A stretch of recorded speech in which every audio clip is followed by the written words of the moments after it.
ওই দূর থেকে একটা গান ভেসে আসছে, মানুষের পরিচয় যার আছে মানুষ, কেন যে মানুষ তা ভুলে যায়। ব্যাপারটা কেন বলছি, মানুষের আজকাল মান আর হুঁশটা নেই। আমি কুমার কনস্ট্রাকশনের ইঞ্জিনিয়ার কিংশুক কুমার দায়িত্ব নিয়ে বলছি। আমি যখন অফিসে ঢুকছিলাম, ঠিক আমার এই পাড়ার একজন ব্যক্তি আমাকে দাঁড় করিয়ে বলে তার একটা পুরনো ছাদের সাথে নতুন ছাদ জয়েন্ট হবে। তো এখানে তো আর প্রফেশনাল ফিজ নিয়ে অ্যাপয়েন্টমেন্ট নিয়ে চার্জ করা যায় না। রাস্তা দিয়ে আস্তে আস্তে গাড়ি থামিয়ে বাইক নিয়ে আসছিলাম, যে কি করা উচিত তাকে যথারীতি বলা হলো যে সিকা হাইবন্ড বলে একটা প্রোডাক্ট রয়েছে। সেই সিকা হাইবন্ড প্রোডাক্টটা দুটো লিকুইড আর পাউডারটাকে 1:2 যেটা রেশিও, যেটা আপনারা এর আগেও আমার ভিডিওতে দেখেছেন, মিক্স করার পর আপনাদেরকে ওই পুরনো ছাদের যে অংশটা, ভাঙা অংশটা ওখানে লাগাতে হবে এবং সেটা কাঁচা অবস্থাতেই ঢালাইটাকে ওখানে টাচ করাতে হবে, সেটা শুকিয়ে গেলে হবে না, সেটা বলে দিয়ে এলাম। তো তারপর দূর থেকেই গানটা ভেসে আসছিলো, ভাবলাম একটু এককলি মানে একটু ছোট্ট করে গাই। সেটাই, মানুষের মান আর হুঁশটা থাকতে হবে। আমি চেষ্টা করি যে কুমার কনস্ট্রাকশন আর যাই করুক মানুষের কোনো দিন ক্ষতি করেনি, এবং এই যে ভিডিওগুলো বানাই, এই ভিডিওগুলো শুধু যে ইউটিউবে পপুলার হওয়ার জন্য তা নয়, তাহলে অনেক কিছু কেটে ছেটে বানানো হতে পারতো, কিন্তু অনেক কিছু রেখে বানাই, মানে সব কিছুটাই উজাড় করে দেওয়ার চেষ্টা করি। সেরকমই একটা কমেন্ট আমাকে একজন করলো, কারণ এই কদিন আগে একটা ভিডিও ছেড়েছিলাম যে যে ওই সেফটি, যারা বন্যা এলাকায় যারা বাড়ি করে, হ্যাঁ, তো তাদের জন্য বিশেষ করে যে ফ্লাড লাইন যেটা থাকে তার উপরে যেন সেপটিক ট্যাঙ্কের অংশটা উঠে থাকে এবং শোকপিটের অংশটা উঠে থাকে। এবং আমাদের হোয়াটসঅ্যাপে, আমি তার নামটা উজ্জ্বলই রাখছি, লিখেছে যে আপনার flood line about septic tank আমার দারুণ উপকারে এসেছে, আমি কাস্টিং তুলে ওই লেভেলে এসে থেমে আছি। তো একটা জিনিস ভেবে দেখুন, মানুষ আমাদের ভিডিও থেকে কতটা উপকৃত হয়, তা নাহলে এইভাবে মানুষ লিখতে পারে কি? তো সেইটাই বিষয়। সেরকমই আমাদের ভিডিও দেখে দেখে মানুষ সচেতনও হচ্ছে। আজকে যে ভিডিওটা বানিয়েছি সেটা রিয়াকশান ভিডিও শুধু নয়, এখান থেকে আপনাদেরকে চোখ খুলে দেবো যে সমাজে চারপাশে কি হচ্ছে। সাধারণত আমরা বিরলে ফুটেজ দেখাই, আজকে অনেক দিন বাদে আমি বাগানে এলাম, ভাবলাম একটু খোলামেলা বাগান থেকে ভিডিও বানালে আপনারা হয়তো বেশি উপকৃত হবেন বা আপনাদের ভিডিওটা দেখতে ভালো লাগবে। তো দেখুন, তো সবার আগে সেই অডিওটা শুনি, তারপর আসবো যে কিভাবে এখনও আপনাদেরকে ঠকানো হচ্ছে সেই প্রসঙ্গে। আচ্ছা দেখুন, শুনুন। তুমি আমাকে বলো যে প্রথম থেকে কিভাবে কি হয়েছে, আমাকে বলো একটু শুনে। বলো দাদা, আমাদের একটা ঘর করছি, তো যে মিস্ত্রিদের যে মানে চার খালে যে বেস লেভেলটা মানে পিলারটা যে ঢালাই হবে, মশলাগুলো মানে মাখায়নি, গুঁড়ো মশলা প্রথমে খালে জল ভরেছি, তাহলে মশলাটা ফেলেছে। হ্যাঁ, তারপরে তুমি যেটা আমাকে প্রথমে বললে যে খালে জল তার মানে ছিল না, ওরা ইচ্ছা করে গর্তর মধ্যে জল ঢেলে, খালগুলো পুরো শুকনো ছিল, খালগুলো শুকনো ছিল, ঢেলে দিয়ে উপর থেকে বালি মশলা ঢেলে দিল। মানে সেই আমি যেমন ভিডিওতে বলি যে গলায় জল ঢেলে সে ট্যাবলেট খাওয়ার মতো আমি চিনি আর নুন আর শরবত ঢেলে দিলাম, আমার খাওয়া হয়ে গেল। জীবনে কোনোদিনও ওটা জমবে না, জীবনে কোনোদিনও ওটা জমবে না। এবং ওর যা ক্ষমতা, 100 ভাগ ক্ষমতা যদি হতো অরিজিনাল ভাবে করলে, এখানে আমার 30 ভাগ ক্ষমতাও হবে না। এইটা আমি অন রেকর্ড কথাটা বললাম। আর দ্বিতীয় কথা হচ্ছে, তোমার সেই মিস্ত্রি তোমাকে এখনো বলে যাচ্ছে যে কিচ্ছু হবে না, না এখনো বলে যাচ্ছে, সম্পূর্ণ ভুল হয়ে গেল বাবা। এই ধরনের মিস্ত্রিদেরকে কাজ না দেওয়াই ভালো। এবার বাকি অডিওটা শোনার আগে মানে একটা ভেবে দেখুন, বোঝার চেষ্টা করুন, এখনও এরকম জায়গা রয়েছে, এখনও এরকম বোকা মিস্ত্রিরা পৃথিবীতে রয়েছে। আর এরপরেও আমাদের ফেসবুকে দেখবেন মিস্ত্রিরা যারা অকথ্য ভাষায় গালিগালাজ করে, তারা বলে যে আমি ইঞ্জিনিয়ার, তাদের আমার প্রতি রাগ যে আমি সব কিছু সবাইকে জানিয়ে দিয়েছি, তারা ব্যবসা করতে পারছে। আচ্ছা বলো তো, যে লোকটা কষ্টের টাকাটা তিল তিল করে জমিয়ে বাড়ি করছে, এই ছেলেটা সেদিন ছিল না, বাইরে থাকে, এবং তার বাড়ির লোক সবাই কি সব বিষয়ে জানবে? ইঞ্জিনিয়ারিংয়ের বিষয়ে যদি সবাই সব জেনে যাবে, ডাক্তারি বিষয়ে যদি সবাই সব জেনে যাবে, তাহলে তো নিজের চিকিৎসাটা মানুষ নিজেই করতে পারত। আচ্ছা বন্ধুরা, আপনারা যারা এই ভিডিওটা এখনও দেখেননি, এটাকে খুঁজছিলেন, তারা কিন্তু এই ভিডিওটা শেষ করার পর আই বাটনে যে লিঙ্কটা দিয়ে দিলাম, ওখানে গিয়ে এই ভিডিওটা দেখে নিতে পারেন। তারা মিস্ত্রিরা কি করে এরকম অবিবেচক হতে পারে? একটা গর্ত বলছে শুকনো আছে, আমি যদি জানতাম যে চারপাশ থেকে জল এসে গেছে, উপায় নেই, জলকে আটকানো যাচ্ছে না, তাহলে অনেক সময় দেখা যায় কি একটু মশলাটাকে অতিরিক্ত জল দিয়ে না মেখে মাখতে হবে, জল দিয়ে হয়তো একটু শুকনো হালকা হালকা, মানে মশলাটা মেখেই ঢালছে, সেটা তাও একটা মানে কি বলবো, সেটাও খারাপ, কিন্তু তবুও একটা জানতাম একটা পদে থাকতো। এটা কি একটা শুকনো গর্ত, সেখানে আপনারা আগে জল ঢেলে দিলেন আর তারপর আপনারা বালি আর মশলা সিমেন্ট আর পাথরকে ওখানে গুঁড়ো মশলা দিয়ে দিলেন, বেশ ঢালাই হয়ে গেল। কি কি কি বাঁচালেন আপনি? আপনি ঢালাই, মালিক তো বলেছিল, অডিওটা যখন শুনবেন বুঝতে পারবেন যে আমার যদি মেশিন লাগতো আমি এনে দিতাম, মেশিনে মশলা মেখে ভালো করে মিক্স করা হতো, বায়োবেটার দিয়ে সেটাকে কম্প্যাক্ট করা হতো। সেই খাটনি খরচাটা বাঁচানোর জন্য মেশিন ভাড়া মালিক দিত, কিন্তু ঢালাই মেশিনের লেবারের বেতন হয়তো 450 টাকা রোজ, আর আপনার কাছে যে লেবারগুলো কাজ করে পাড়ার লোক তারা হয়তো 300 টাকা রোজে কাজ করে। 150 টাকা রোজ বাঁচানোর জন্য, 4টে লেবার বাঁচানোর জন্য আপনি কি করলেন? আপনি গর্তয় জল ভরে আপনি মালিকের পিছনে আসলে বাঁশ ভরে দিলেন। আর কুমার কনস্ট্রাকশনের কুমারদা এইসব জিনিসগুলো মানুষের সামনে তুলে ধরলে আপনারা খিস্তি মারবেন। আপনাদেরকে যদি ল্যাংটো করে না ঘুরিয়েছি তো আমার নাম ইঞ্জিনিয়ার কিং সুকুমার নয়, ঠান্ডা মাথায় বলছি। একটা কথা জেনে রাখবেন, মানুষের কষ্টার্জিত টাকাকে নিয়ে যদি এইভাবে ছিনিমিনি খেলেন, অভিশাপ লেগে যাবে, তার অভিশাপ লেগে যাবে এবং কোনোদিনও আপনি টিকে থাকতে পারবেন। ব্যবসা করুন, পয়সা চেয়ে নিন, কিন্তু এইভাবে মানুষকে ঠকাবেন না।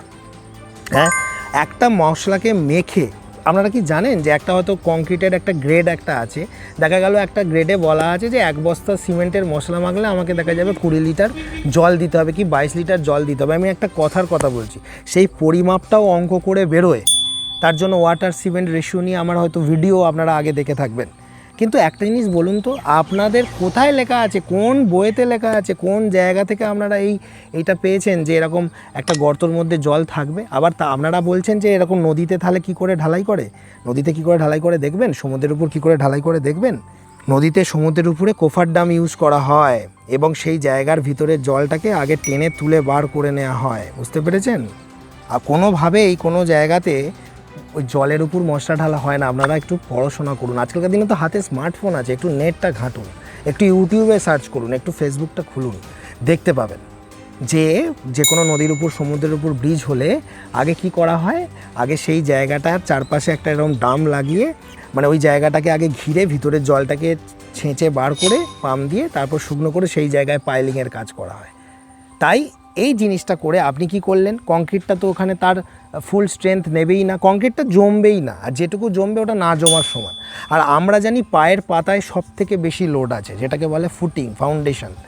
আজকে আপনি ধরুন দাঁড়িয়ে আছেন বা হেঁটে হেঁটে যাচ্ছেন, গোটা শরীরের ওজনটা কোথায় আছে? আপনার পায়ের পাতাতে আছে।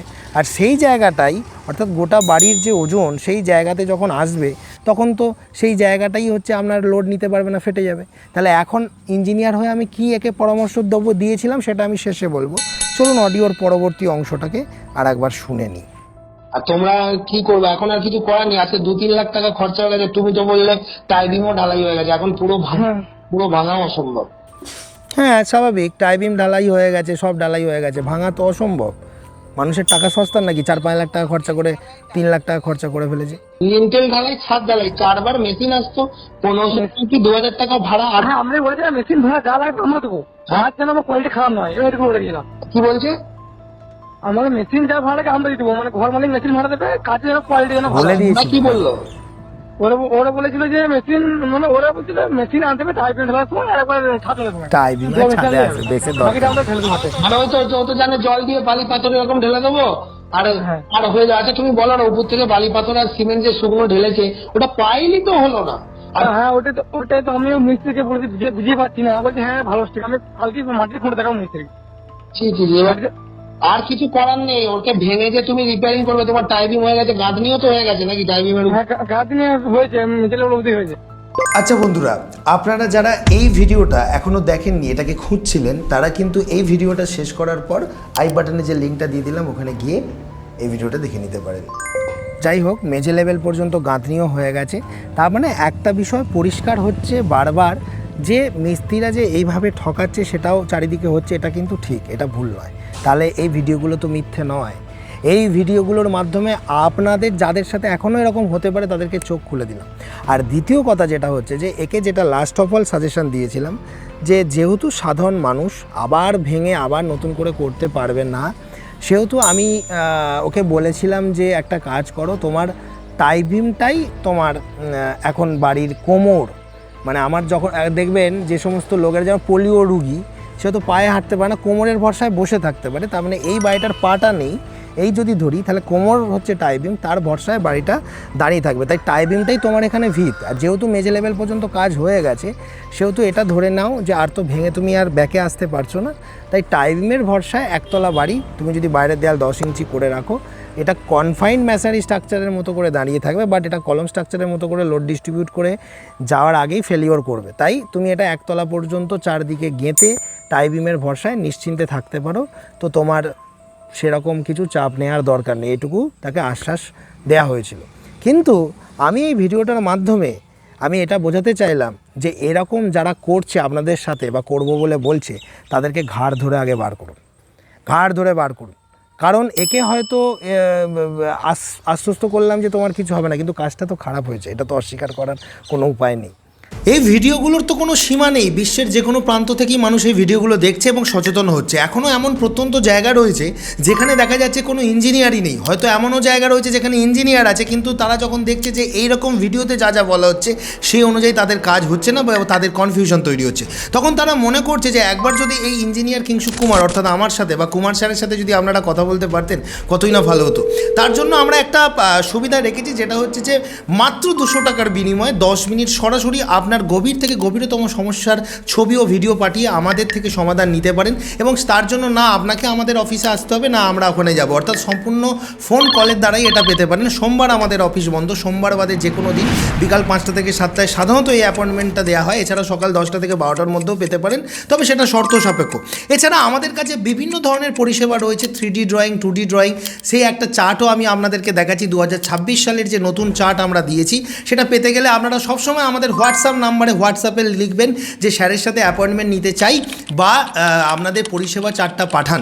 তো এগুলো লিখলেই কিন্তু আপনারা আমাদের সমস্ত পরিষেবাগুলো জানতে পারবেন। তবে একটা কথা বলি, এটা শুধুমাত্র গল্প করার জন্য করা নয়, এটা করা রয়েছে যাদের একদম বিপদে পড়েছেন তারাই কেবলমাত্র যোগাযোগ করবেন। অর্থাৎ যাদের মনে হচ্ছে সামর্থ্য নেই, এইটুকু টাকা দিয়েও কথা বলতে পারবো না, তারা করবেন না। কারণ অনেকেই জানেন যে 2000-3000 টাকা লাগে একটা ইঞ্জিনিয়ারকে সাইটে আনতে। সেক্ষেত্রে এই অল্প টাকার বিনিময়ে যদি আমি একজন যার ভিডিও দেখছি তার কাছ থেকে পরামর্শ পেয়ে যেতে পারি, তাহলে তার থেকে আর ভালো কিছু হয় না। তাহলে তারাই যোগাযোগ করবে। ভিডিওগুলো কেমন লাগছে বলুন, মানে যে সমস্ত ইঞ্জিনিয়ারদের সিক্রেটগুলো থাকে সেগুলো সব কিন্তু আমি তুলে দিচ্ছি ভিডিওর মধ্য দিয়ে, এবং সম্পূর্ণ বিনামূল্যে এগুলো আপনারা জানতে পারছেন ভিডিওর মধ্যে। তাই ভিডিওগুলো যদি সত্যিকারে ভালো লেগে থাকে একবার সাবস্ক্রাইব করে দেখুন, এরকমই গেম চেঞ্জিং ভিডিও প্রতিনিয়ত পেতে থাকবে। তাই আপনারা সচেতন থাকুন আর কুমার কনস্ট্রাকশনের এই গেম চেঞ্জিং ভিডিওগুলো দেখতে থাকুন। দেখা হবে পরবর্তী ভিডিওতে। তবে আজকের ভিডিওটা কেমন লাগলো নিশ্চয়ই জানাবেন। ভালো থাকবেন।